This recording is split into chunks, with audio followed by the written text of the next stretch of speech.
হ্যাঁ, আপনারা জানেন যে আগামীকালকে আন্তর্জাতিক অপরাধ ট্রাইব্যুনাল 1-এ সাবেক প্রধানমন্ত্রী শেখ হাসিনা সহ 3 জনের মামলা, যেটি জুলাই গণঅভ্যুত্থান চলাকালে সংঘটিত মানবতা বিরোধী অপরাধের অভিযোগ, সেই মামলার রায় আগামীকালকে ঘোষণা হওয়ার কথা আছে।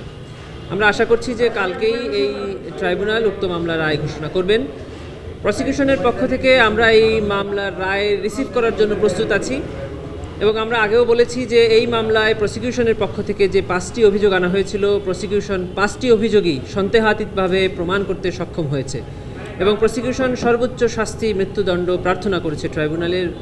শুধু তাই নয়, এবং এই আসামিদের সম্পত্তি বাজেয়াপ্ত করে এই মামলায় বা এই ঘটনায় যারা ভিকটিম আছে, শহীদ আছে, আহত পরিবার আছে, তাদের বরাবর হস্তান্তরের প্রার্থনা আমরা জানিয়েছিলাম। ট্রাইব্যুনাল ন্যায় বিচারের স্বার্থে যে আদেশ দিক না কেন প্রসিকিউশন সেটা মেনে নেবে। এবং ইতিপূর্বে আপনারা দেখেছেন যে ট্রাইব্যুনালের বেশ স্পেশাল প্রসিডিংসগুলো আমরা ট্রাইব্যুনালের অনুমতি সাপেক্ষে সরাসরি সম্প্রচার করেছি।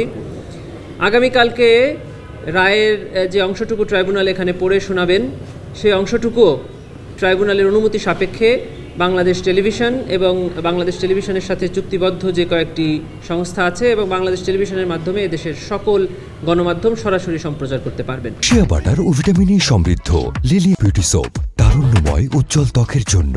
রিমার্ক এটাই। আর আমরা তো বলেছি যে আমরা সর্বোচ্চ শাস্তি আশা করি।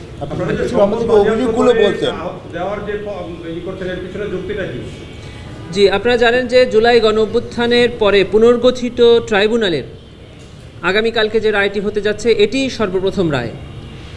এবং এই ট্রাইব্যুনালে জুলাই গণঅভ্যুত্থানের পরে যে কয়েকটি সংশোধনী এসেছে আইনে, তার মধ্যে অন্যতম হলো যে 24-এর আগের ট্রাইব্যুনালে নাম আন্তর্জাতিক অপরাধ ট্রাইব্যুনাল হলেও সেখানে আন্তর্জাতিক আইনের কোনো প্রযোজ্যতা ছিল না। জুলাই গণঅভ্যুত্থানের পরে আইন সংশোধন করে আন্তর্জাতিক আইন অর্থাৎ রোম স্ট্যাটিউটে যে আন্তর্জাতিক আইনের সংজ্ঞা এবং অ্যাপ্লিকেবিলিটি আছে সেটা এখানে প্রযোজ্য করা হয়েছে। দ্বিতীয় যে অন্যতম সংশোধনীটা করা হয়েছে সেটা হলো দণ্ডের পাশাপাশি, অর্থাৎ কারাদণ্ড বা মৃত্যুদণ্ডের পাশাপাশি এখানে আরেকটি দণ্ডকে এখানে সংযোজিত করা হয়েছে। তা হলো আসামিদের সম্পদ বাজেয়াপ্ত করে ভিকটিম, আহত, নিহত বা এই ঘটনায় যারা ক্ষতিগ্রস্ত তাদের বরাবর হস্তান্তর করা।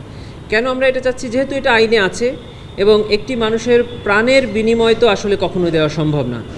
রাষ্ট্র মাঝে মধ্যে ওই প্রাণের বিনিময়ে তাদের পরিবারকে সচ্ছল করার জন্য যে ব্যক্তিটি দুনিয়া থেকে চলে গেলেন, সে পরিবারে যে কন্ট্রিবিউশনটা করতেন তার কিছুটা পূরণ করার জন্য এই সকল বিধান রেখে থাকেন। যেহেতু এই ট্রাইব্যুনালে ফাইন্যান্সিয়াল কম্পেনসেশনটা আছে, আমরা সেজন্য এটা চেয়েছি।